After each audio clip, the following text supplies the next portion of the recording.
తెలంగాణ రాష్ట్ర ప్రభుత్వం ప్రతిష్టాత్మకంగా నిర్వహిస్తున్న ఉపాధ్యాయ నియామకాల్లో భాగంగా సివిక్స్ పౌరశాస్త్రం లోపల కొన్ని ప్రధానమైనటువంటి అంశాలని మనం చర్చిద్దాం. అందులో అతి ముఖ్యమైనటువంటి అంశం ఏమిటి అంటే ప్రాథమిక హక్కులు అతి ముఖ్యమైనటువంటి అంశంగా చెప్పచ్చు.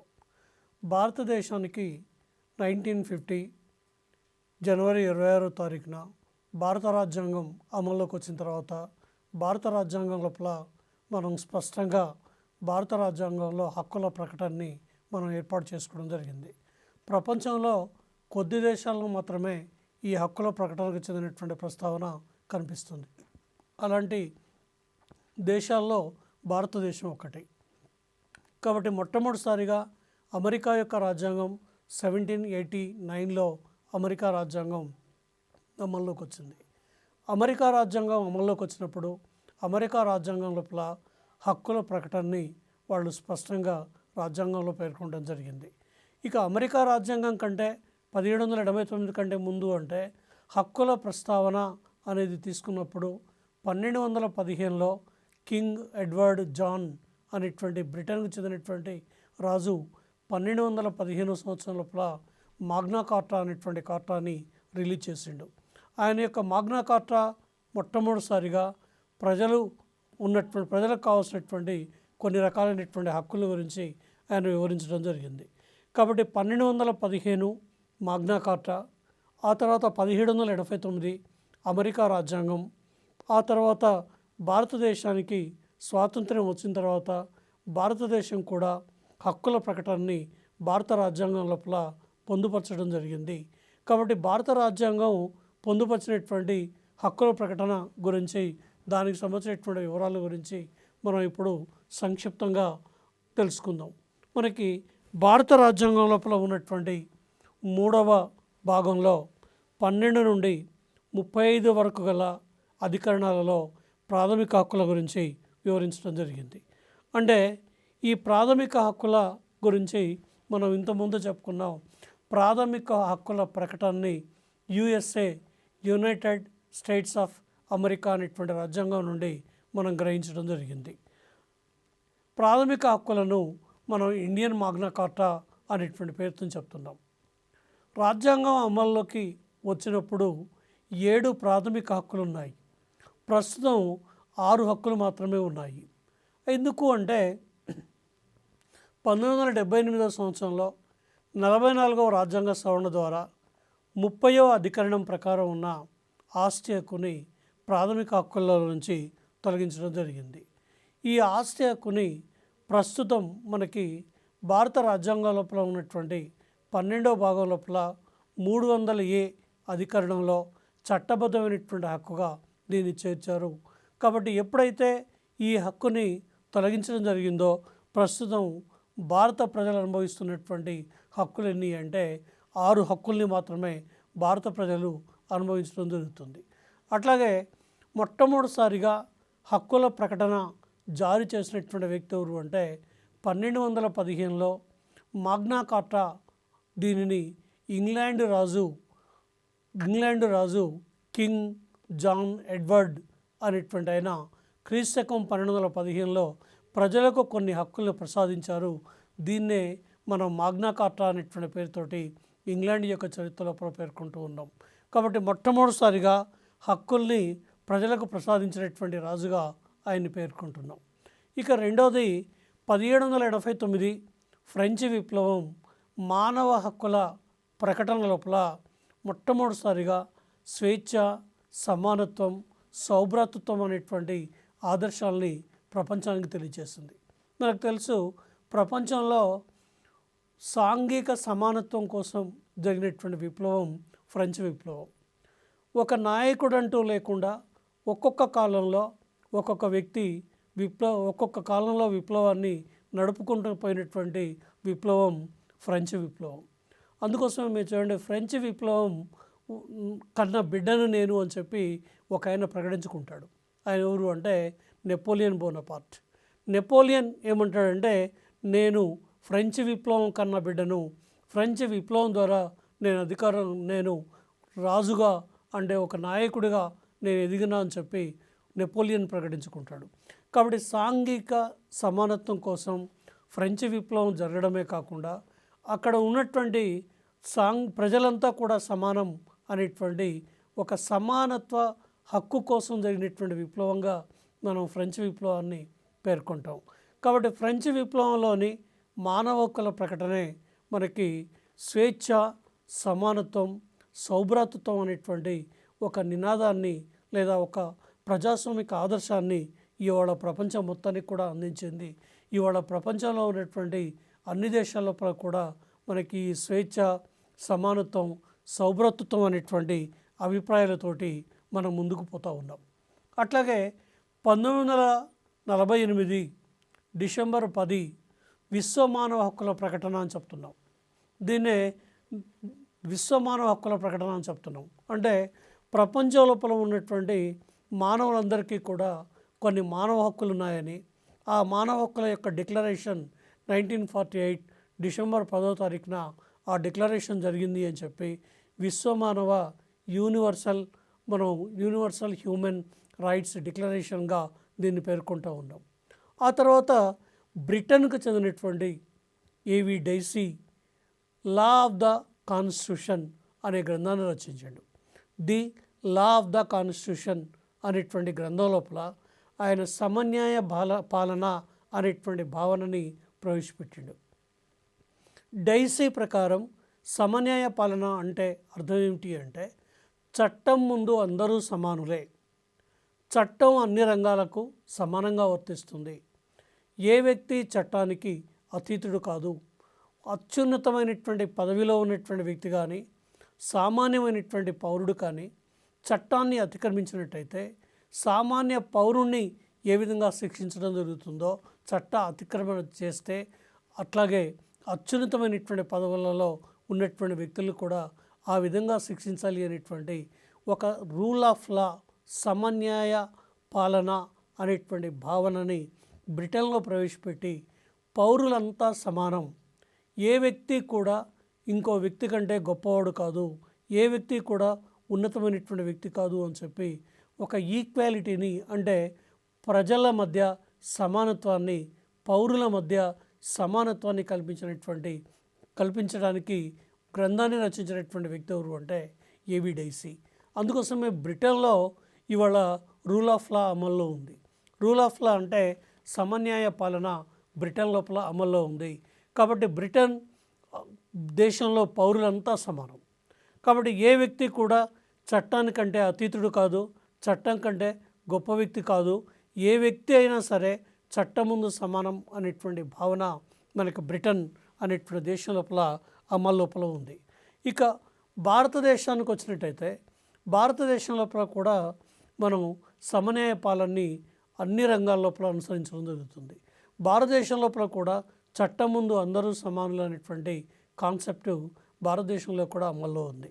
ఇక భారత రాజ్యాంగంలోని 3వ భాగం లోపల 12వ అధికరణం నుంచి 35 వరకు ఉన్నటువంటి అధికరణాలు ప్రాథమిక హక్కుల గురించి వివరించాయని చెప్పాం. అయితే మనం ఇంతకుముందే చెప్పుకున్నాం, భారత రాజ్యాంగం అమల్లోకి వచ్చినాడు 7 ప్రాథమిక హక్కులు ఉండేవని. 7 ప్రాథమిక హక్కుల లోపల ఒక హక్కుని ప్రాథమిక హక్కుల్లో నుంచి తొలగించామని చెప్పాం. ప్రాథమిక హక్కుల్లో నుంచి ఒక హక్కును తొలగించడానికి 1978లో 1978లో 44వ రాజ్యాంగ సవరణ తీసుకొచ్చి ఆ రాజ్యాంగ సవరణ ద్వారా 30 అధికరణం ప్రకారం ఉన్నటువంటి ఆస్తి హక్కును తొలగించాం. దీనికి కారణం ఏమిటి అంటే 1971లో మనం అమలు చేసినటువంటి రూపొందించినటువంటి భూ సంస్కరణల చట్టానికి, రాజభరణాల రద్దుకి, బ్యాంకుల జాతీయకరణకి, వీటన్నింటికీ కూడా ఈ హక్కు అనేటువంటిది ఒక అడ్డంకిగా ఉంది అనేటువంటి ఉద్దేశంతో దీన్ని దృష్టిలో పెట్టుకొని ఆస్తి హక్కును తొలగించి దీన్ని చట్టబద్ధమైనటువంటి హక్కుగా 300 మనకు 12వ భాగం లోపల 300A అనేటువంటి అధికరణ లోపల దీన్ని చట్టబద్ధమైనటువంటి హక్కుగా మార్పు చేయడం జరిగింది. అంటే భారత భూభాగంలో నివసించే ఏ ప్రజల ఆస్తినైనా సరే ప్రభుత్వం అవసరం అనుకున్నప్పుడు దాన్ని పొంది ప్రభుత్వం అతనికి తగినంత నష్టపరిహారం చెల్లించేటువంటి అవకాశం భారతదేశం లోపల ఉంది. కాబట్టి రైట్ టు ప్రాపర్టీ అనేటువంటి దాన్ని భారతదేశంలో తొలగించడం జరిగింది. ఇక ఎప్పుడైతే ఈ హక్కును తొలగించారో 7 హక్కుల లోపల ఆస్తి హక్కును తొలగించడంతో మనకు 6 ప్రాథమిక హక్కులు మాత్రమే మనకి అమల్లో ఉన్నాయి. ఈ 6 ప్రాథమిక హక్కుల్లో ఒక మొదటి హక్కు ఏమని చెప్తున్నామంటే మనకి రూల్ ఆఫ్ లా అనేటువంటి దాన్ని ఆధారంగా చేసుకొని బ్రిటన్లో ఉన్నటువంటి సమన్యాయ పాలన అనేటువంటి కాన్సెప్ట్ని ఆధారంగా చేసుకొని భారతదేశంలో కూడా సమన్యాయ పాలన అనేటువంటి కాన్సెప్ట్ని అమలు చేసేటువంటి ఉద్దేశంతో సమానత్వ హక్కుని ఏర్పాటు చేయడం జరిగింది. ఈ సమానత్వ హక్కు 14వ అధికరణం నుంచి 18 వరకు ఉన్నటువంటి అధికరణాలు సమానత్వ హక్కును గురించి వివరిస్తున్నాయి. ఇక రెండోది స్వాతంత్ర్య హక్కు 19వ అధికరణం నుండి 22 వరకు ఉన్నటువంటి అధికరణాలు స్వాతంత్ర్యపు హక్కును గురించి తెలియజేస్తున్నాయి. పీడన నిరోధక హక్కు 23, 24 అధికరణాలు పీడన నిరోధక హక్కును గురించి తెలియజేస్తున్నాయి.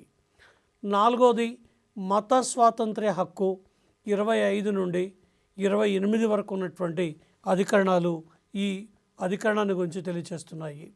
ఇక సాంస్కృతిక విద్యా హక్కు 29, 30 అధికరణాలు తెలియజేస్తున్నాయి. 6వ హక్కు రాజ్యాంగ పరిహార హక్కు, ఇది 32వ అధికరణం తెలియజేస్తుంది. 32వ అధికరణం ప్రకారం రాజ్యాంగ పరిహారపు హక్కు అనేటువంటిది మనకుంది. ఇది ఈ 6 హక్కులు భారత ప్రజలకి భారత ప్రభుత్వం ఇచ్చినటువంటి లేదా భారత రాజ్యాంగం ఇచ్చినటువంటి అతి ముఖ్యమైనటువంటి హక్కులుగా పేర్కొంటున్నాం. ఇక హక్కులలో విషయానికి వచ్చినట్టయితే 12వ అధికరణం రాజ్యాన్ని నిర్వచించింది. 12 నుంచి 35 వరకు హక్కుల్ని ప్రసాదించారు అని చెప్పాం. 12 వరకు 35 వరకు ఉన్నటువంటి అధికరణాల లోపల 12వ అధికరణం రాజ్యాన్ని నిర్వచించింది. 13వ అధికరణం ప్రాథమిక హక్కులకు వ్యతిరేకంగా ఉన్న చట్టాలు చెల్లవని పేర్కొంది. అంటే ఒకవేళ ప్రాథమిక హక్కులు అమల్లోకి వచ్చిన నాటికి ప్రాథమిక హక్కులకు విరుద్ధంగా ఏవైనా చట్టాలు గినుకున్నట్టయితే ఆ చట్టాలు ఏవి కూడా చెల్లవు అని చెప్పి మనకి 13వ అధికరణం తెలియజేస్తూ ఉంది. ఇక సమానత్వపు హక్కు 14వ అధికరణం నుండి 18 వరకు ఉన్నటువంటి అధికరణాల లోపల మనకి సమానత్వపు హక్కును గురించి తెలియజేస్తూ ఉన్నాయి. ఈ 14వ అధికరణం ప్రకారం మనకి చట్టం ముందు అందరూ సమానులే. 14వ అధికరణం ఏం చెప్తుంది అంటే చట్టం ముందు అందరూ సమానులే.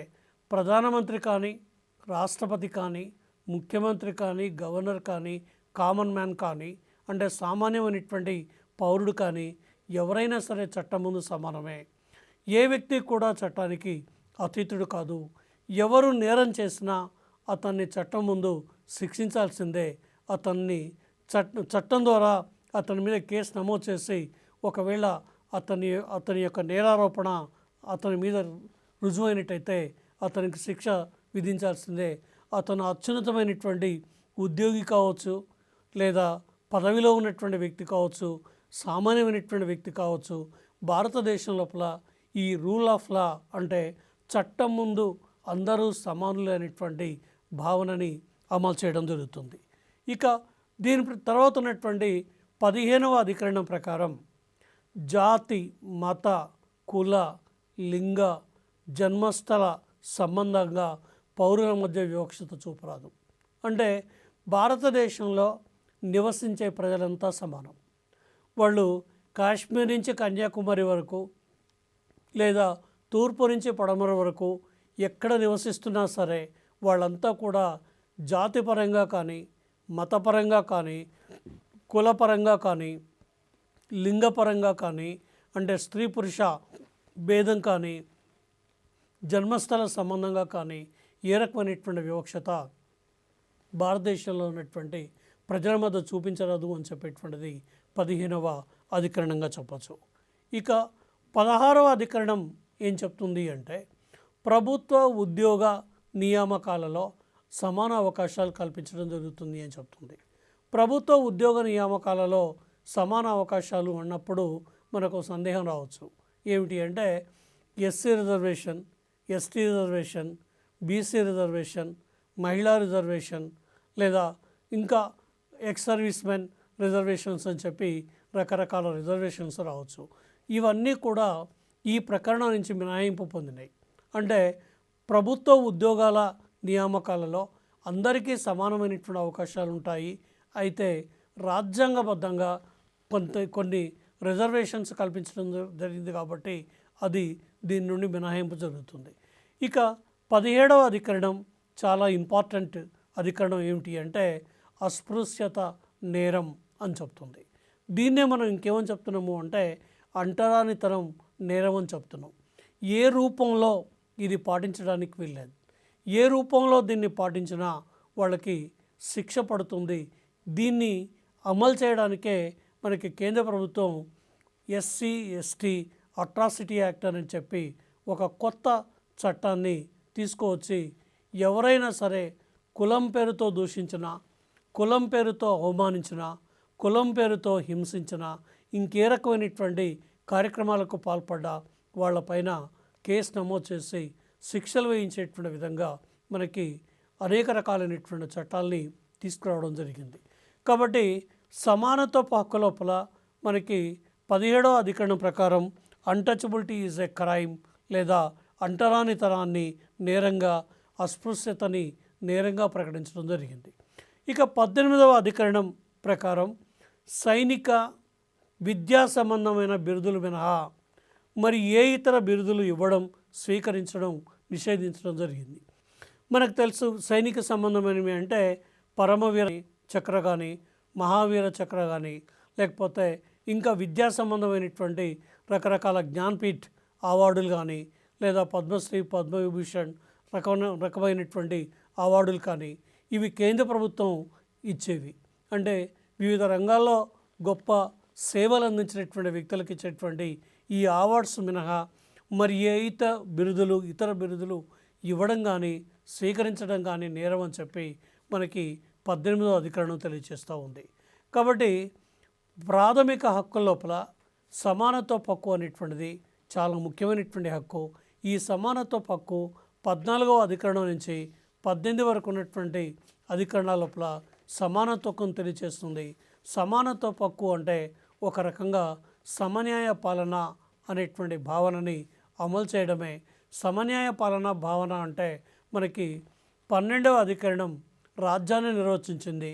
13వ అధికరణం ప్రాథమిక హక్కులకు విరుద్ధంగా ఏవైనా చట్టాలు ఉంటే చెల్లవని చెప్పింది. 14 నుంచి 18 వరకు ఉన్నటువంటి అధికరణాలు సమానత్వ హక్కుల గురించి తెలియచేస్తున్నాయి. 14వ అధికరణం చట్టం ముందు అందరూ సమానులే అని చెప్తుంది. 15వ అధికరణం జాతి, మత, కుల, వర్గ, లింగ, జన్మస్థల సంబంధంగా పౌరుల మధ్య వివక్షత చూపరాదని చెప్తుంది. 16వ అధికరణం ప్రభుత్వ ఉద్యోగాలలో పౌరులందరికీ సమాన అవకాశాలు కల్పించాలని చెప్తుంది. 17వ అధికరణం అంటరానితనాన్ని నేరంగా, అస్పృశ్యతని నేరంగా, అన్టచబిలిటీ ఈజ్ ఏ క్రైమ్ అని చెప్పి 17వ అధికరణం పేర్కొంది. 18వ అధికరణం రాజ్యం ఇచ్చేటువంటి విద్య, సైనిక సంబంధమైనటువంటి బిరుదులు మినహా ఏ రకమైనటువంటి బిరుదులు ఇవ్వడం కానీ తీసుకోవడం కానీ నేరం అని చెప్పి మనకి 18వ అధికరణం తెలియచేస్తుంది. అంటే దీన్ని బట్టి అర్థమయ్యేది ఏమిటి అంటే మనకి సమానత్వ హక్కు అనేది భారత భూభాగంలో నివసించే ప్రజలంతా సమానం అనేటువంటి భావనని తెలియచేస్తూ ఉంది. ఇక సమానత్వ హక్కు తర్వాత ఉన్నటువంటి రెండో హక్కు ఏమిటి అంటే స్వాతంత్ర్య హక్కు. ఈ స్వాతంత్ర్య హక్కు 19 నుండి 22 వరకు ఉన్నటువంటి ప్రకరణాలు ఈ స్వాతంత్ర్య హక్కును గురించి తెలియచేస్తూ ఉన్నాయి. స్వాతంత్ర్య హక్కును గురించి సుప్రీంకోర్టు మాజీ ప్రధాన న్యాయమూర్తి సిక్రీ అభిప్రాయం ప్రకారం ఏమని చెప్పొచ్చు అంటే స్వాతంత్ర్య హక్కు పౌర స్వేచ్ఛకు గుండెకాయ అని చెప్తాడు. కాబట్టి పౌరులు అనుభవించేటువంటి స్వేచ్ఛ ఉండాలి అంటే ఆ పౌర స్వేచ్ఛకి స్వాతంత్ర్య హక్కు అనేటువంటిది అతి ముఖ్యమైనటువంటి హక్కుగా పేర్కొంటాడు.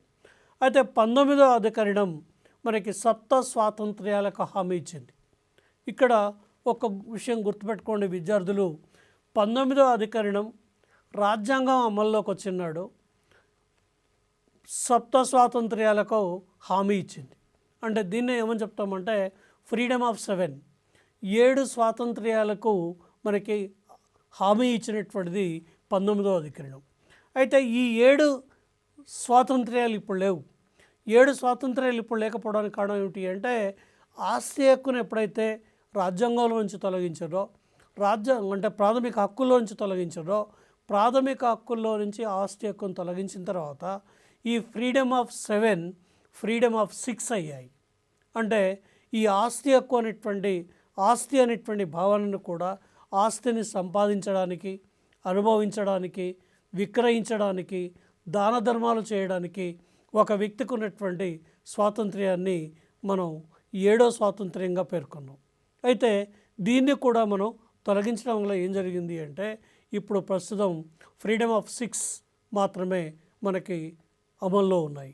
అందుకోసమే 19వ అధికరణం అతి ముఖ్యమైనటువంటి అధికరణం.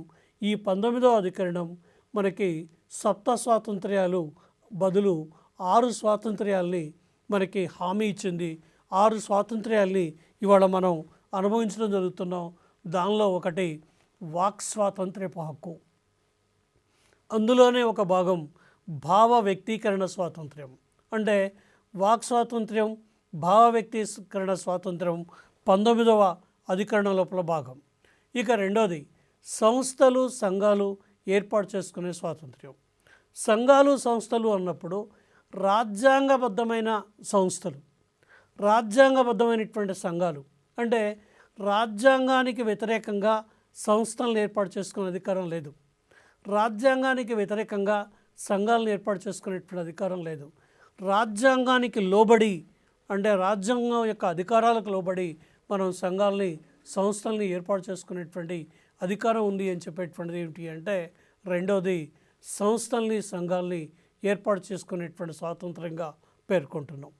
ఇక మూడోది ఏమిటి అంటే, నిరాయుధులుగా శాంతియుతంగా సమావేశమయ్యేటువంటి స్వాతంత్ర్యం.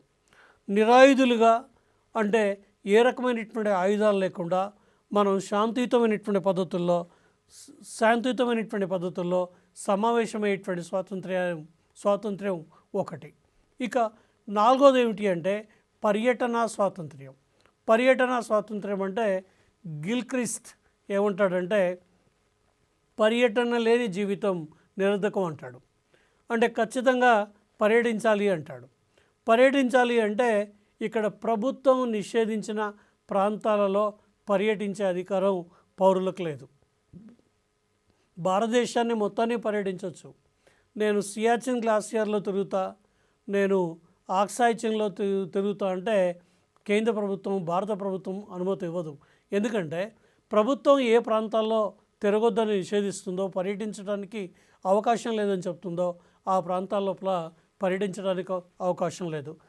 కాబట్టి పౌరులకు ఉన్నటువంటి స్వాతంత్ర్యపు హక్కు లోపల ఒక భాగం ఏమని చెప్పచ్చు అంటే పర్యటన స్వాతంత్ర్యం ఓ ముఖ్యమైనటువంటి అంశం. దీని తర్వాత ఉన్నటువంటి నివాస స్థల స్వాతంత్ర్యం. భారతదేశంలో ఎక్కడైనా నివాసాన్ని ఏర్పాటు చేసుకోవచ్చు. అయితే 370 ఆర్టికల్ ప్రకారం జమ్మూ కాశ్మీర్ అనేటువంటి రాష్ట్రానికి ప్రత్యేక ప్రతిపత్తి కల్పించారు. కాబట్టి జమ్మూ కాశ్మీర్ రాష్ట్రం లోపల నివాసాన్ని ఏర్పాటు చేసుకునేటువంటి అధికారం లేదు. ఇక జమ్మూ కాశ్మీర్ తర్వాత ఉన్నటువంటి ప్రభుత్వం నిషేధించిన ప్రాంతాల లోపల నీకు నివాసాన్ని ఏర్పాటు చేసుకునేటువంటి అధికారం లేదు. అంటే ప్రభుత్వం ఏ ప్రాంతాల్లో నివాసం ఉండడానికి వీల్లేదని చెప్తుందో అక్కడ నివాసాన్ని ఏర్పాటు చేసుకోకుండా, లేదా జమ్మూ కాశ్మీర్లో నివాసం ఏర్పాటు చేసుకోకుండా భారతదేశంలో ఎక్కడైనా నివాసాన్ని ఏర్పాటు చేసుకోవచ్చు. ఇంకోటి ఏమిటి అంటే వృత్తి స్వాతంత్ర్యం. నీ ఇష్టం వచ్చినటువంటి వృత్తిని స్వీకరించడానికి నీకు సంపూర్ణమైనటువంటి స్వాతంత్ర్యం ఉంది. ఆ విధంగా ఉన్నటువంటి స్వాతంత్ర్యాన్ని మనం వృత్తి స్వాతంత్ర్యం అనేటువంటి పేరుతో పిలుస్తూ ఉన్నాం. కాబట్టి పౌర హక్కుల్లో ఒక రకంగా 19వ అధికరణం మనకి అతి ప్రధానమైనటువంటి అధికరణం. ఈ 19వ అధికరణమే మనకు ఫ్రీడమ్ ఆఫ్ 6 అనేటువంటి స్వాతంత్ర్యాలను ఇచ్చింది. వాక్ స్వాతంత్ర్యం, భావ ప్రకటన స్వాతంత్ర్యం, లేదా నిరాయుధులుగా సమావేశమయ్యే స్వాతంత్ర్యం, పర్యటన స్వాతంత్ర్యం, నివాస స్థల స్వాతంత్ర్యం, వృత్తి స్వాతంత్ర్యం, ఇవన్నీ కూడా మనకి ఫ్రీడమ్ ఆఫ్ 6 అనేటువంటి పేరుతోటి 19వ అధికరణం ప్రజలందరికీ కూడా అతి ప్రధానమైనటువంటి కొన్ని స్వాతంత్రాలు ప్రసాదించింది. ఇక 20వ అధికరణం ప్రకారం చట్ట అతిక్రమణకు తప్ప మరి ఏ ఇతర నేరానికి పౌరుడు శిక్షార్హుడు కాదు. చట్టాన్ని అతిక్రమిస్తేనే నేరం శిక్ష పడుతుంది. చట్టాన్ని అతిక్రమించకపోయినట్టయితే ఎట్టి పరిస్థితుల్లో కూడా శిక్ష పడదు. కాబట్టి ఇది 20వ అధికరణం తెలియచేస్తుంది. 21వ అధికరణం ఏం చెప్తుంది అంటే, ఏ వ్యక్తి ప్రాణానికి స్వేచ్ఛకి చట్టసమ్మతంగా తప్ప హాని కలిగించకూడదు అని చెప్తుంది. అంటే ఏ వ్యక్తి యొక్క ప్రాణానికి స్వేచ్ఛకి చట్టసమ్మతంగా తప్ప హాని కలిగించకూడదు. దీన్ని మనం ఇంకో రకంగా ఏం చెప్తామంటే, జీవించే హక్కుకి ఏ రకంగా కూడా ప్రభుత్వాలు హాని కలిగించొద్దు. అంటే సుఖవంతమైనటువంటి జీవితాన్ని గడపడానికి అవకాశాలు కల్పించాలి తప్ప అతని యొక్క ప్రాణానికి కానీ అతని యొక్క స్వేచ్ఛకు కానీ ఏ రకమైనటువంటి హాని ప్రభుత్వాలు కల్పించకూడదు అని చెప్పేటువంటి అధికరణం ఏ అధికరణం అంటే 21వ అధికరణం. దీన్నే మనం ఏం చెప్తున్నామంటే జీవించే హక్కుని కల్పించింది 21వ అధికరణం. కాబట్టి జీవించే హక్కు అనేది అన్ని హక్కులలో కల్లా అతి ప్రధానమైనటువంటి హక్కుగా చెప్పచ్చు. ఇక 22వ అధికరణం ప్రకారం మెజిస్ట్రేట్ అనుమతి లేకుండా నిరవధికంగా అరెస్ట్ చేసి నిర్బంధించకూడదు. ఎవరినైనా జనరల్గా అరెస్ట్ చేయాలంటే అరెస్ట్ చేసిన 24 గంటలలోగా మెజిస్ట్రేట్ ముందు హాజరుపరచాలి. మెజిస్ట్రేట్ ముందు హాజరుపరిచినట్టయితే ఆయన వాళ్ళని జైలుకి పంపడం జరుగుతుంది. ఆ తర్వాత మనం ఏం చేస్తాం, బెయిల్ తీసుకొచ్చి బెయిల్ సబ్మిట్ చేసి కోర్టుకి దాని ద్వారా అతన్ని విడిపించుకొని ఇంటికి తీసుకురావడం జరుగుతుంది. అయితే ఏ వ్యక్తి అయినా సరే నిరవధికంగా అరెస్ట్ చేసి ఉంచేటువంటి అధికారం ఎవరికి లేదు అంటే పోలీసులకు లేదు. ఒకవేళ ఏ వ్యక్తినైనా నిరవధికంగా అరెస్ట్ చేసి కనుక పోలీసులు ఉంచినట్టయితే మనకి హక్కులలోనే మనకు ఒక ప్రొవిజన్ ఉంది. ఏమిటి అంటే హేబియస్ కార్పస్ అనేటువంటి రిట్ వేయచ్చు. హేబియస్ కార్పస్ అంటే అర్థం ఏమిటి అంటే we may have the body అంటే అర్థం ఏమిటి అంటే నాకు అతను కానీ అతని యొక్క శరీరం కానీ అతన్ని కానీ మా ముందు ప్రవేశపెట్టాలి అని చెప్పి మనం న్యాయస్థానం ముందు ప్రవేశపెట్టాలి అని చెప్పి న్యాయస్థానాన్ని ఆశ్రయించడాన్నే మనం ఏమని చెప్పొచ్చు అంటే హేబియస్ కార్పస్ రిట్ అని చెప్తున్నాం. అయితే ఏ వ్యక్తినైనా పోలీసులు అరెస్టు చేసిన తర్వాత అరెస్టు చేసినటువంటి 24 గంటల లోపల వాళ్ళు ఏం చేస్తారు అంటే న్యాయస్థానంలో హాజరుపరుస్తారు. న్యాయస్థానంలో హాజరుపరిచినట్టయితే న్యాయమూర్తి తీసుకునేటువంటి వేసేటువంటి శిక్ష ఆధారంగా తర్వాత జరిగేటువంటి పరిణామాలు ఉంటాయి. కాబట్టి మనకి 19వ నుంచి 22 వరకు ఉన్నటువంటి అధికరణాలు వ్యక్తి స్వేచ్ఛకి, వ్యక్తి స్వాతంత్ర్యానికి, పౌర స్వేచ్ఛకి సంబంధించినటువంటి అతి ముఖ్యమైనటువంటి అంశాలుగా చెప్పచ్చు. వ్యక్తి యొక్క స్వాతంత్ర్యం గురించి అంటే వాక్ స్వాతంత్ర్యం, భావ ప్రకటన స్వాతంత్ర్యం, నివాస స్థల స్వాతంత్ర్యం లేదా సమావేశం ఏర్పాటు చేసుకునే స్వాతంత్ర్యం, పర్యటన హక్కు, ఆ తర్వాత వృత్తి స్వాతంత్ర్యంతో పాటు మనకి ప్రభుత్వం అంటే మెజిస్ట్రేట్ యొక్క అనుమతి లేకుండా ఏ వ్యక్తిని కూడా అరెస్ట్ చేసి నిరవధికంగా అతను అరెస్ట్ చేయడానికి వీల్లేదని, లేదా ఇంకొకటి ఏమని చెప్తున్నాము అంటే మనకి 21వ అధికరణం జీవించే హక్కును ప్రసాదించిందని, జీవించే హక్కు అనేటువంటిది అన్ని హక్కులలో కల్లా అత్యంత ప్రధానమైనటువంటిది 21వ అధికరణం అని చెప్తున్నాం. దీనికంటే ముందు ఉన్నటువంటిది ఏమిటి అంటే చట్టాన్ని అతిక్రమిస్తే తప్ప ఏ రకంగా కూడా ఒక వ్యక్తిని శిక్షార్హుణ్ణి చేయడానికి వీల్లేదు అని చెప్పి మనకి ఇంకొక అధికరణం 20వ అధికరణం తెలియచేస్తుంది. అందుకోసమే మనకి హక్కుల లోపల ఒక గుండెకాయ లాంటిది, హక్కుల లోపల మన యొక్క పౌర స్వేచ్ఛని కాపాడేది, వ్యక్తి స్వాతంత్రాన్ని కాపాడేటువంటి అతి ప్రధానమైనటువంటి హక్కుగా ఏ హక్కును పేర్కొంటున్నామంటే స్వాతంత్ర్యపు హక్కును గురించి పేర్కొంటున్నాం. ఇక దీని తర్వాత ఉన్నటువంటి ఇంకో ముఖ్యమైనటువంటి అధికరణాన్ని ఏమని చెప్తున్నామంటే పీడన నిరోధక హక్కు. ఇది 23, 24 అధికరణాలు ఈ పీడన నిరోధక హక్కును గురించి తెలియజేస్తున్నాయి. పీడన నిరోధక హక్కును గురించి తెలియజేసేటువంటి వీటిల్లో అతి ముఖ్యమైనటువంటి అధికరణం ఏమిటి అంటే 23వ అధికరణం. 23వ అధికరణం ప్రకారం పడుపు వృత్తి అంటే బలవంతంగా వేశ్య వృత్తిలోకి దించడం, లేదా బలవంతంగా వేశ్య వృత్తి చేయించడం, లేదా స్త్రీల యొక్క క్రయ విక్రయాలు చేయించడం, లేదా ఇంకా ఏదైనా అవమానకరమైనటువంటి పనులకు ప్రోత్సహించడం, దీన్ని మనం ఏం చెప్తున్నామంటే పడుపు వృత్తి అని చెప్తున్నాం. పడుపు వృత్తి చేయించడం, వ్యభిచారం చేయించడం అన్నట్టు.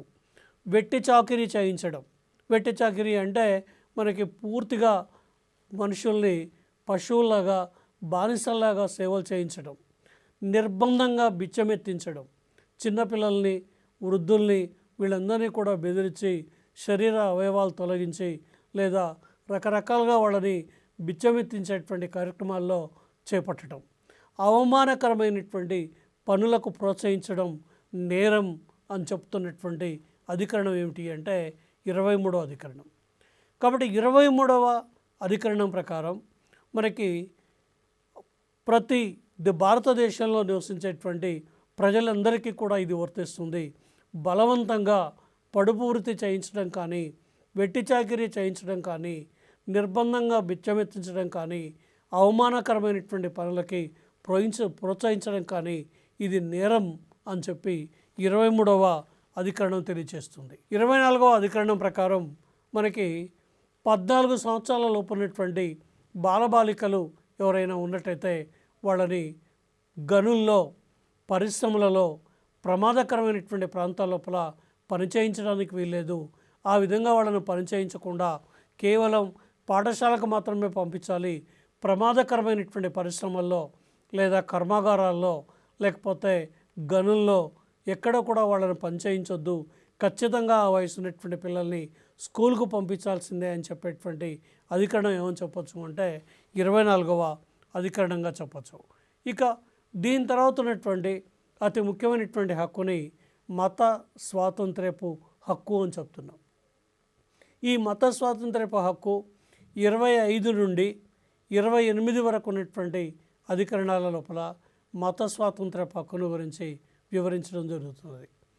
25వ అధికరణం ప్రకారం తన అంతరాత్మ ప్రబోధానుసారం తనకు నచ్చిన మతాన్ని స్వీకరించడానికి హక్కు ఉంది. అంటే భారతదేశంలో పుట్టినటువంటి ప్రజలకు ఎవరైనా సరే వాళ్ళు ఇష్టం వచ్చిన మతాన్ని స్వీకరించవచ్చు. కాబట్టి అంతరాత్మ ప్రబోధానుసారం 25వ అధికరణం ప్రకారం ప్రతి వ్యక్తి తన ఇష్టం వచ్చినటువంటి మతాన్ని స్వీకరించడానికి అవకాశం ఉంది. ఇక 26వ అధికరణం ప్రకారం ప్రతి మతానికి మత విషయంలో ఆంతరంగిక స్వేచ్ఛ ఉంటుంది. అంటే మతపరమైన కార్యక్రమాలు నిర్వహించుకోవడానికి, మతపరమైనటువంటి పండగలు నిర్వహించుకోవడానికి, లేదా మతపరమైనటువంటి ఆచార సాంప్రదాయాల్ని నిర్వహించుకోవడానికి ప్రతి మతానికి కూడా 26వ అధికరణం ప్రకారం ఆంతరంగిక స్వేచ్ఛ ఉంది. 27వ అధికరణం ప్రకారం ఏ ఒక్క మతాభివృద్ధి కోసం పన్ను విధించరాదు. అంటే దీన్ని మతపరమైనటువంటి పన్నుగా భావిస్తాం. ఇవాళ భారతదేశంలో ఏ మతం కూడా మతం పేరుతోటి పన్ను విధించడం లేదు. మతం పేరుతో పన్ను విధించేటువంటి సాంప్రదాయం ఇవాళ అంటే భారతదేశానికి స్వాతంత్ర్యం వచ్చిన తర్వాత ఆ సాంప్రదాయం లేదు. రాచరిక వ్యవస్థలో ఉండొచ్చేమో కానీ మనకి ఇప్పుడున్నటువంటి భారతదేశం లోపల ఆ విధానం అనేటువంటిది అమల్లో లేదు. ఇక 28వ అధికరణం ప్రకారం ప్రభుత్వ ఆర్థిక సహాయంతో ప్రభుత్వ విద్యా సంస్థలలో మత బోధ జరగరాదు. అంటే దీని అర్థం ఏమిటి అంటే ప్రభుత్వ విద్యా సంస్థల్లో మత బోధ జరగరాదు. ప్రభుత్వ ఆర్థిక సహాయం చేత నిర్వహించబడుతున్నటువంటి విద్యా సంస్థల లోపల కూడా మత బోధ జరగరాదు. అంటే government and aided schools, colleges లేకపోతే ఎయిడెడ్కు సంబంధించినటువంటి సంస్థలు ఏమైనా ఉన్నట్టయితే వాటిలలో కూడా మత బోధ జరగడానికి వీల్లేదు అని చెప్పేటువంటి అధికరణాన్ని మనం 28వ అధికరణంగా పేర్కొంటున్నాం. ఇక దీని తర్వాత ఉన్నటువంటి అతి ముఖ్యమైనటువంటి హక్కు ఏమిటి అంటే సాంస్కృతిక విద్యా హక్కు. 29, 30 అధికరణాలు ఈ సాంస్కృతిక విద్యా హక్కును గురించి తెలియజేస్తున్నాయి. 29వ అధికరణం ప్రకారం భారత భూభాగంలో నివసించే ఏ పౌరులకైనా తమ ప్రత్యేక భాష, లిపి, సంస్కృతులను సంరక్షించుకునే హక్కు ఉంది. అంటే దీన్ని బట్టి అర్థమయ్యేది ఏమిటి అంటే, ఇది సింపుల్గా ఏం చెప్పొచ్చు అంటే, మైనారిటీ వర్గాలకు చెందినటువంటి వాళ్ళు, అంటే భారత భూభాగంలో నివసించేటువంటి పౌరులు ఎవరైనా సరే వాళ్ళ యొక్క భాష, వాళ్ళ యొక్క లిపి, వాళ్ళ యొక్క సంస్కృతుల్ని రక్షించుకోవచ్చు. ఉదాహరణకి మనకు చూడండి, తెలంగాణ రాష్ట్రం లోపల మనం ద్వితీయ అంటే జనాభా పరంగా హిందువుల తర్వాత ఉన్నటువంటి ముస్లింలకు కూడా సమానమైనటువంటి అవకాశాలు కల్పించడం జరిగింది. ఉర్దూ భాషని అధికార భాషగా గుర్తించడం కానీ, ఉర్దూ స్కూల్స్ పెట్టడం కానీ, ఉర్దూ కాలేజీల్ని ఏర్పాటు చేయడం కానీ, లేదా వాళ్ళ యొక్క సంస్కృతిని గౌరవించేటువంటి విధంగా ప్రభుత్వం నిర్ణయాలు తీసుకోవడం కానీ, అన్ని రకాలైనటువంటి విషయాలు వాళ్ళని గౌరవించడం జరుగుతుంది. ఇక 30వ అధికరణం ప్రకారం తమకిష్టమైన విద్యాలయాలు నెలకొల్పుకోవడానికి, నిర్వహించడానికి మత, భాషా సంబంధమైన అల్పసంఖ్యాక వర్గాలకి అనుమతినిస్తుంది. కాబట్టి 30వ అధికరణం ఏం చెప్తుంది అంటే, మనకిష్టమైన విద్యాలయాలు అంటే మైనారిటీ ఎడ్యుకేషన్ ఇన్స్టిట్యూట్స్ని ఏర్పాటు చేసుకోవడానికి, లేదా మత, భాష సంబంధమైనటువంటి అల్పసంఖ్యాక వర్గాలకి 30వ అధికరణం ఏం చేస్తుంది అంటే భారతదేశం లోపల అవకాశం ఇస్తుంది. ఇక అతి ముఖ్యమైనటువంటి ఇంకో అధికరణం ఏమిటి అంటే రాజ్యాంగ పరిహార హక్కు. రాజ్యాంగ పరిహార హక్కు అనేది దేనికి సంబంధించినటువంటి విషయంగా చెప్పొచ్చు అంటే, రాజ్యాంగాన్ని కాపాడుకునేది. అంటే మనకి 6 ప్రాథమిక హక్కులు ఉన్నాయి. ఈ 6 ప్రాథమిక హక్కులలో ఏ హక్కుకు భంగం కలిగినా మనం హైకోర్టుని, సుప్రీంకోర్టుని సంప్రదించవచ్చు. హైకోర్టు, సుప్రీంకోర్టు యొక్క విధులలో ఒక విధిగా ఏమని చెప్పచ్చు అంటే మన యొక్క హక్కుల్ని రక్షించడం.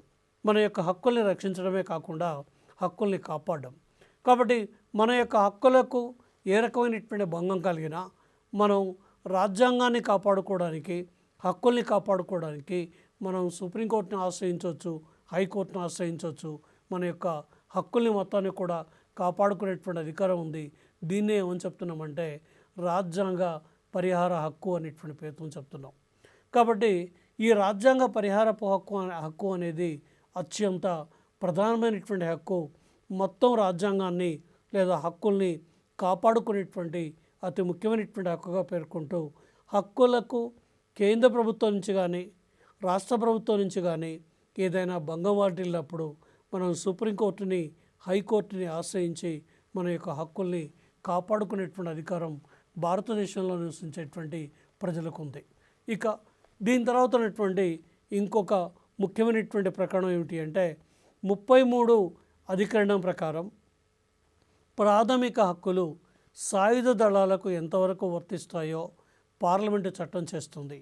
అంటే ఇవాళ సాయుధ దళాలకి, భారత పౌరులకి వీళ్ళిద్దరికీ మధ్య ఏ విధంగా ఈ హక్కులు వర్తిస్తాయి అనే విషయం లోపల పార్లమెంటు చట్టం చేస్తుంది. పార్లమెంటు చేసేటువంటి చట్టమే అతి ప్రధానమైనటువంటిది.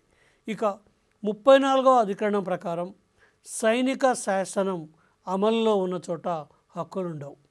కాబట్టి సైనిక శాసనం ఎప్పుడు అమలు జరుగుతుందో, ఈ సైనిక శాసనం అమల్లోకి వచ్చినట్టయితే ఆటోమేటిక్గా హక్కులు అనేటువంటివి రద్దయిపోతాయి. నెక్స్ట్ దీని తర్వాత ఉన్నటువంటి ఇంకొక ప్రధానమైనటువంటిది ఏమిటి అంటే 35వ అధికరణం ప్రకారం రక్షణ దళాలకు, సైనిక శాసనాలు, కేంద్ర ప్రభుత్వ ఉద్యోగులకు చట్టాలు చేసే అధికారం పార్లమెంటుకు మాత్రమే ఉంది. అంటే కేంద్ర ప్రభుత్వం రక్షణ దళాలకు చెందినటువంటి సైనిక శాసనాలు, రక్షణ దళాలకు చెందినటువంటి సైనిక శాసనాలు కానీ, కేంద్ర ప్రభుత్వ ఉద్యోగులకు చెందినటువంటి శాసనాలు కానీ చట్టాలను తయారు చేసేటువంటి అధికారం ఎవరికి ఉంది అంటే పార్లమెంటుకి మాత్రమే అధికారం ఉంది. పార్లమెంటుకు తప్ప ఇంకెవరికి కూడా అధికారం లేదు అని చెప్పి 30వ అధికరణం రక్షక దళాలకి, ఆ తర్వాత కేంద్ర ప్రభుత్వ ఉద్యోగులకు అవసరమైనటువంటి శాసనాల్ని పార్లమెంటే రూపొందిస్తుంది అని చెప్పి 35వ అధికరణం తెలియజేస్తుంది. ఇక ప్రాథమిక హక్కులపైన పరిమితులను తీసుకుందాం. ఏ రకమైనటువంటి పరిమితులు ప్రాథమిక హక్కులకు ఉంటాయి అంటే, న్యాయస్థానాల తీర్పులకు వ్యతిరేకంగా వాక్ స్వాతంత్రపు హక్కును ఉపయోగించరాదు. న్యాయస్థానాలు ఇచ్చేటువంటి తీర్పులు ఉంటాయి, కొన్ని రాజ్యాంగబద్ధమైనవి కావచ్చు, లేదా మరికొన్ని రకాలైనటువంటి తీర్పులు కావచ్చు. ఈ తీర్పుల్ని వ్యాఖ్యానం చేసేటువంటి అధికారం ఎవరికి లేదు అంటే, భారతదేశంలో ఉన్నటువంటి ప్రజలకు ఎవరికి కూడా లేదు. ఎందుకు లేదు అంటే, ఆ విధంగా వ్యాఖ్యానించినట్టయితే అది నేరంగా పరిగణించబడేటువంటి పరిస్థితి ఉంది. ఇక రెండోది ఏమిటి అంటే, హక్కులు ఇతరులకు పరువు నష్టం కలిగించారా ఉపయోగించరాదు. అంటే మనకు ఎట్లాగో 19వ అధికరణం ప్రకారం వాక్ స్వాతంత్రపు హక్కు ఉందని, భావ ప్రకటన స్వాతంత్రపు హక్కు ఉందని, ఈ వాక్ ప్రకటన భావ ప్రకటన స్వాతంత్రపు హక్కుల్ని మన ఇష్టం వచ్చినటువంటి విధంగా ఉపయోగించేటువంటి అధికారం లేదు. ఎందుకంటే ఈ హక్కుల్ని చాలా జాగ్రత్తగా మనం వాటిని ఉపయోగించుకోవాలి తప్ప, వాటిని ఇష్టం వచ్చినటువంటి విధంగా ఉపయోగించినట్టయితే మన మీదనే కేసులు అయ్యేటువంటి అవకాశం ఏర్పడుతుంది. కాబట్టి హక్కులు అనేటువంటివి మనకి న్యాయస్థానాల యొక్క తీర్పులకు వ్యతిరేకంగా మన యొక్క వాక్ స్వాతంత్ర హక్కుని ఉపయోగించకూడదు. రెండోది ఏమిటి అంటే, హక్కులు అనేవి ఇతరుల పరువుకు నష్టం కలిగించే విధంగా మన యొక్క హక్కుల్ని ఎప్పుడూ కూడా ఉపయోగించకూడదు అని చెప్పేటువంటివి రెండోది. ఇక మూడోది ఏమిటి అంటే, శాంతి భద్రతల దృష్ట్యా ఆంక్షలు విధించవచ్చు. శాంతి భద్రతల దృష్ట్యా అన్నప్పుడు మనకు తెలుసు, దేశంలో ఏవైనా సాయుధ తిరుగుబాటు జరిగినప్పుడు కానీ, లేదా ఘర్షణలు జరుగుతున్నప్పుడు కానీ, ఇంకే రకమైనటువంటి అవాంఛనీయమైనటువంటి సంఘటనలు దేశంలో జరుగుతున్నప్పుడు కానీ, అప్పుడు మనకున్నటువంటి అధికరణాల మీద ఏం చేయొచ్చు అంటే ఆంక్షలు విధించవచ్చు.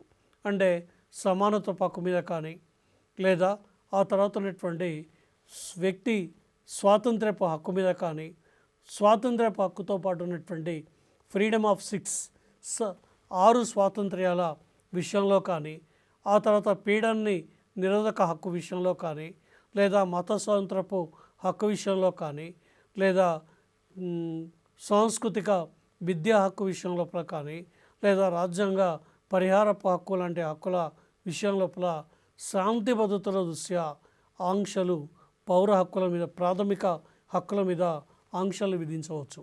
ఇంకోటి ప్రచురణ హక్కు. అంటే ఏదైనా ఒక గ్రంథాన్ని రాసినప్పుడు ఆ గ్రంథం చదవడం వల్ల సమాజంలో శాంతి భద్రతలకు ప్రమాదం కలుగుతుంది అనుకున్నప్పుడు, లేదా ఆ గ్రంథం వల్ల యువత మీద దుష్ప్రభావం కలుగుతుంది అనుకున్నప్పుడు, ఏదైనా సరే ఒక గ్రంథాన్ని, పుస్తకాన్ని నిషేధించేటువంటి అధికారం ఎవరికి ఉంది అంటే రాష్ట్రానికి, కేంద్ర ప్రభుత్వానికి ఉంది. అట్లాగే వాక్ స్వాతంత్రపు హక్కును కూడా నిషేధించవచ్చు. పర్యటన స్వేచ్ఛపై కూడా ఏం చేయొచ్చు అంటే హక్కుల్ని విధించవచ్చు. అంటే వాక్ స్వాతంత్రం పైన, ప్రచురణ హక్కు పైన, పర్యటన స్వాతంత్రం పైన, అన్ని రకాలైనటువంటి విషయాలపైన ఆంక్షలు విధించేటువంటి అధికారం కేంద్ర ప్రభుత్వానికి ఉంది. ఇక ఇతర రాజ్యాలతో భారత స్నేహ సంబంధాల దృష్ట్యా వాక్, ప్రచురణ స్వాతంత్ర్యంపై ఆంక్షలు విధించవచ్చు. అంటే భారతదేశానికి ఇతర దేశాలతో ఉన్నటువంటి స్నేహ సంబంధాలు, వాక్ ప్రచురణ స్వాతంత్ర్యంపై ఆంక్షలు విధించవచ్చు. ఉదాహరణకి మనం తీసుకోండి, భారత్ అమెరికా మధ్య ఇవాళ మంచి సంబంధాలు ఉన్నాయి. భారత్ అమెరికా మధ్య ఉన్నటువంటి సంబంధాలని విషయంలో నీ ఇష్టం వచ్చినటువంటి విధంగా మాట్లాడినా, లేదా నీ ఇష్టం వచ్చినటువంటి అభిప్రాయాల్ని వ్యక్తం చేసినా ఏం చేయొచ్చు అంటే కేంద్ర ప్రభుత్వం సహేతుకమైనటువంటి ఆంక్షల్ని విధించవచ్చు. ఆ విధంగా ఆంక్షల్ని విధించి ఏం చేయొచ్చు అంటే మనకి ప్రచురణ మీద పుస్తకాలని కూడా ఏం చేయొచ్చు అంటే నిషేధించవచ్చు. పుస్తకాలని నిషేధించేటువంటి అధికారం కానీ, లేదా మన యొక్క అభిప్రాయాలపైన ఆంక్షలు విధించేటువంటి అధికారం కానీ ఎవరికి ఉంది అంటే కేంద్ర ప్రభుత్వానికి ఉంది. కాబట్టి అట్లాగే ఇంకా మనకి అనేక రకాలైనటువంటి వాక్ స్వాతంత్రపు హక్కు పైన సెన్సార్ విధించేటువంటి అధికారం కూడా మనకి భారతదేశం లోపల ఉంది. కాబట్టి ఈ విధంగా ప్రాథమిక హక్కులు భారతదేశం లోపల మనకి అతి ముఖ్యమైనటువంటివి. బిల్ ఆఫ్ రైట్స్ లేకపోతే వీటిని రైట్స్ డిక్లరేషన్ అని చెప్తున్నాం. ఈ రైట్స్ డిక్లరేషన్ లోపల అతి ముఖ్యమైనటువంటి అంశాలు మీకు కొన్ని చెప్తాను. ఏమిటి అంటే, ప్రాథమిక హక్కులు భారత రాజ్యాంగంలోని 3వ భాగంలో వివరించారు. ప్రాథమిక హక్కులు 12వ అధికరణం నుండి 35 వరకు ఉన్నటువంటి అధికరణాల లోపల ప్రాథమిక హక్కుల్ని వివరించడం జరిగింది. ప్రాథమిక హక్కుల్ని అమెరికా రాజ్యాంగం నుండి గ్రహించడం జరిగింది. ప్రాథమిక హక్కుల్ని మనం ప్రపంచం లోపల ఉన్నటువంటి అనేక రాజ్యాల్లో ఉన్నటువంటి కొన్ని మంచి సాంప్రదాయాల్ని స్వీకరించడం జరిగింది. ప్రాథమిక హక్కులతో పాటు బ్రిటన్ దేశం నుండి మనం బిల్ ఆఫ్ దేశం నుండి రూల్ ఆఫ్ లా, సమన్యాయ పాలన అనేటువంటి భావనని బ్రిటన్ అనేటువంటి దేశం నుంచి స్వీకరించడం జరిగింది.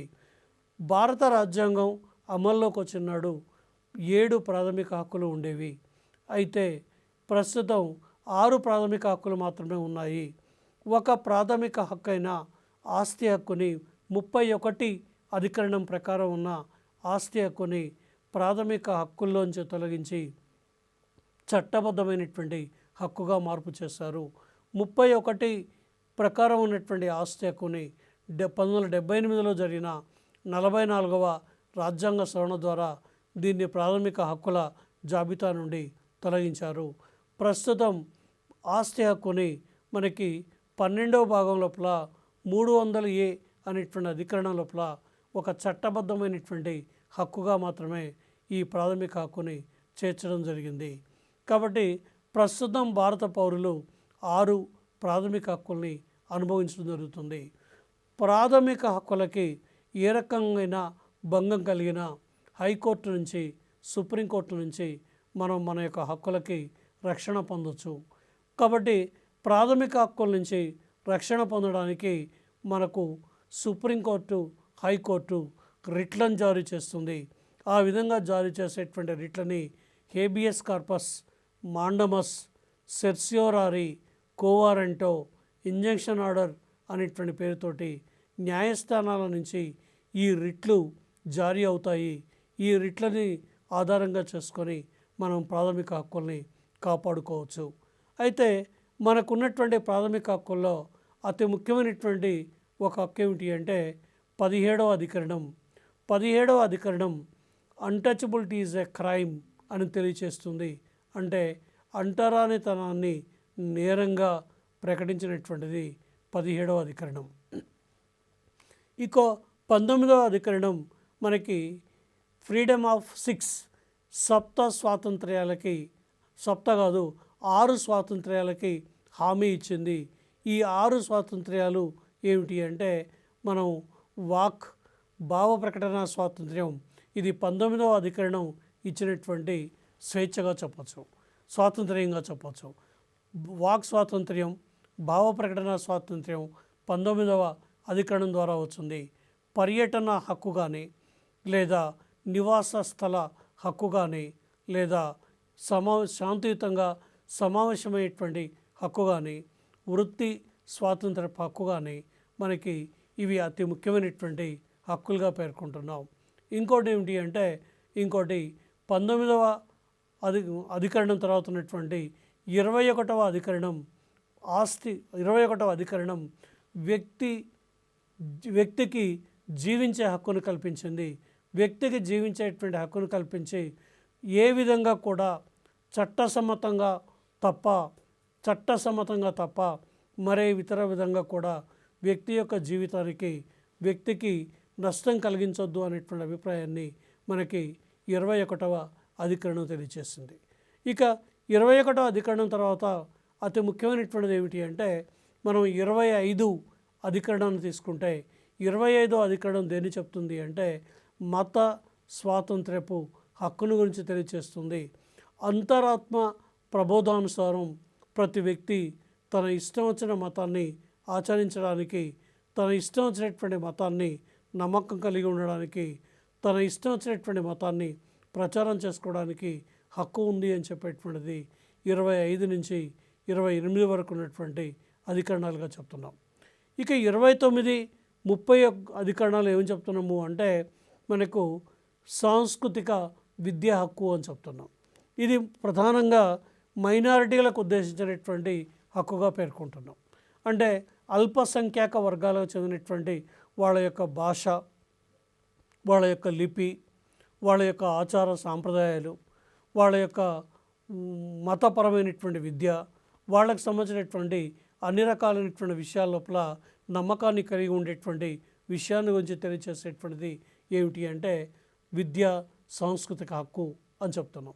కాబట్టి భారతదేశంలో 352వ అధికరణం ప్రకారం అత్యవసర పరిస్థితి విధించిన సందర్భంలో, జాతీయ అత్యవసర పరిస్థితిని విధించిన సందర్భంలో కానీ, కొన్ని ప్రత్యేక సందర్భాల్లో కానీ కొన్ని సహేతుకమైన ఆంక్షల్ని విధించేటువంటి అధికారం ఎవరికి ఉంది అంటే కేంద్ర ప్రభుత్వానికి ఉంది అని చెప్తున్నాం. ఇక ప్రాథమిక హక్కులతో పాటే అతి ముఖ్యమైనటువంటి కాన్సెప్ట్ ఏమిటి అంటే ప్రాథమిక విధులు అని చెప్తున్నాం.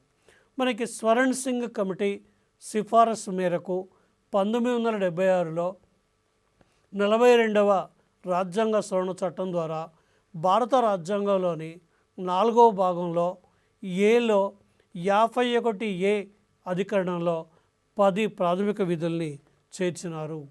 కాబట్టి 2002 సంవత్సరంలో 76వ రాజ్యాంగ సవరణ చట్టం ద్వారా ఒక ప్రాథమిక విధిని రాజ్యాంగంలో చేర్చారు. కాబట్టి ప్రస్తుతం మనకు 11 ప్రాథమిక విధులు ఉన్నాయి.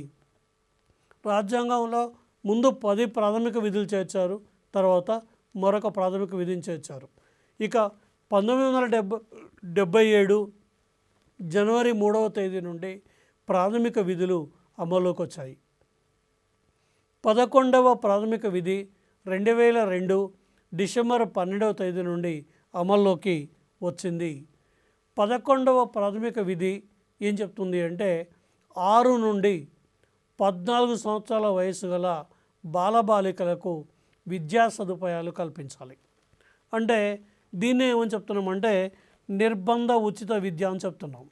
నిర్బంధ ఉచిత విద్య అంటే మనకి 6 నుంచి 14 సంవత్సరాల లోపు పిల్లలకి నిర్బంధ ఉచిత విద్యను కల్పించాలి. దీన్నే అందుకోసమే 21A అనేటువంటి అధికరణంలో చేర్చారు. 21A అనేటువంటి అధికరణం లోపల నిర్బంధ ఉచిత ప్రాథమిక విద్య అని చేర్చారు. అంటే ఖచ్చితంగా 14 సంవత్సరాల లోపు బాలబాలికలు స్కూల్లోనే ఉండాలి. ఖచ్చితంగా ఆటపాటలతోటి, చదువుతోటి వాళ్ళ యొక్క జీవితాలు గడపాలి అనేటువంటి ఉద్దేశంతో కేంద్ర ప్రభుత్వం ఈ 11వ విధిని చేర్చడమే కాకుండా ప్రాథమిక హక్కులలో కూడా 21A అనేటువంటి అధికరణం లోపల ఈ ప్రాథమిక విద్య అనేటువంటి దాన్ని కూడా చేర్చడం జరిగింది. దీనిలో భాగంగానే మనకు తెలుసు, మనకి తెలంగాణ రాష్ట్ర వ్యాప్తంగా కాకుండా మొత్తం భారతదేశంలో ముఖ్యంగా తెలంగాణ రాష్ట్రం లోపల మధ్యాహ్న భోజనం పెట్టడం, ఉచితంగా పుస్తకాలు అందించడం, నోట్స్ అందించడం, విద్యార్థులకు కావాల్సినటువంటి సకల సౌకర్యాల్ని సమకూరుస్తూ మనకి ఈ ప్రాథమిక విద్యని అమలు చేసేటువంటి అతి ముఖ్యమైనటువంటి బాధ్యతని కేంద్ర ప్రభుత్వాలు, రాష్ట్ర ప్రభుత్వాలు విద్యా వ్యాప్తి కోసం కృషి చేస్తున్నాయి. భారత పౌరులకు ఉన్నటువంటి అత్యంత ప్రధానమైనటువంటి హక్కుల్ని మనం ఏ హక్కులుగా పేర్కొంటున్నామంటే ప్రాథమిక హక్కులుగా పేర్కొంటున్నాం. ప్రాథమిక హక్కుల తర్వాత ఉన్నటువంటి అతి ముఖ్యమైనటువంటి ఏమిటి అంటే ప్రాథమిక విధులు. ఈ విధుల్ని ప్రతి పౌరుడు నైతికంగా ఏం చేయాలి అంటే ఈ విధుల్ని ఖచ్చితంగా బాధ్యతాయుతంగా ప్రవర్తించాలి. బాధ్యతాయుతంగా అంటే తప్పకుండా ఈ విధులు నిర్వహించాలి. అంటే తమ పిల్లల్ని 6 సంవత్సరాల నుంచి 14 సంవత్సరాలలోపు ఉన్నటువంటి పిల్లల్ని స్కూలుకు పంపించాలి. స్కూలుకు పోలేనటువంటి పిల్లల్ని మనకు అంగన్వాడీ కేంద్రాలు పెట్టారు. ఈ అంగన్వాడీ కేంద్రాల్లోకి పంపించి వాళ్ళకి స్కూల్కి అలవాటు చేసి అక్కడ పౌష్టికాహారాన్ని పిల్లలకు అందించడం జరుగుతుంది. కాబట్టి పౌష్టికాహారంతో అంగన్వాడీ స్కూళ్ళకి, ఆ తర్వాత హై స్కూల్స్, ప్రైమరీ స్కూల్స్కి, హై స్కూల్స్కి పంపిస్తూ ప్రభుత్వం విద్యా వ్యాప్తి కోసం చేస్తున్నటువంటి సహకారాన్ని సంపూర్ణంగా ప్రజలు ఉపయోగించుకొని విద్యావంతులు కావాలి. కాబట్టి ఇది ఒక ప్రధానమైనటువంటి విధి. అట్లాగే జాతీయ పతాకాన్ని గౌరవించాలి, జాతీయ గీతాన్ని గౌరవించాలి, స్వతంత్రోద్యమానికి చెందినటువంటి ఉదాత్తమైనటువంటి ఆశయాల్ని గౌరవించాలి. కాబట్టి ప్రభుత్వ ఆస్తులకి ఏ రకమైనటువంటి నష్టం వాటిల్లకుండా ప్రభుత్వ ఆస్తుల్ని మొత్తాన్ని కూడా కాపాడాలి. చారిత్రకమైనటువంటి కట్టడాలు, పర్యావరణ పరిరక్షణ కోసం ప్రజలంతా కూడా కృషి చేయాలి. ఈ విధంగా ప్రజలు తమకు చెందినటువంటి విధులు ఏవైతే ఉన్నాయో ఈ ప్రాథమిక విధుల్ని మొత్తాన్ని కూడా గౌరవించాలి. వీటిని ఖచ్చితంగా వీటికి బాధ్యత వహించాలి. కాబట్టి భారత రాజ్యాంగంలో ప్రాథమిక హక్కులు ఏ విధంగా అయితే మనం అనుభవిస్తున్నామో ప్రాథమిక విధుల్ని కూడా ఆ విధంగా అనుభవిస్తూ వీటి యొక్క వ్యాప్తికి లేదా వీటికి ఏ రకమైనటువంటి ప్రమాదం కలిగిన ప్రాథమిక హక్కులకి మనం హైకోర్టు నుంచి సుప్రీంకోర్టు నుంచి మనం రిట్లు వేసి ఆ రిట్ల ద్వారా మన యొక్క హక్కుల్ని కాపాడుకోవచ్చు. కాబట్టి ప్రాథమిక హక్కుల్ని లో నుంచి కొన్ని ఇంపార్టెంట్ ప్రశ్నలు ఈ డిఎస్సి లోపల స్కూల్ అసిస్టెంట్లో కానీ లేకుంటే ఎస్జిటి లోపల కానీ ఈ రకంగా కొన్ని ప్రశ్నలు రావడానికి అవకాశం ఉంది.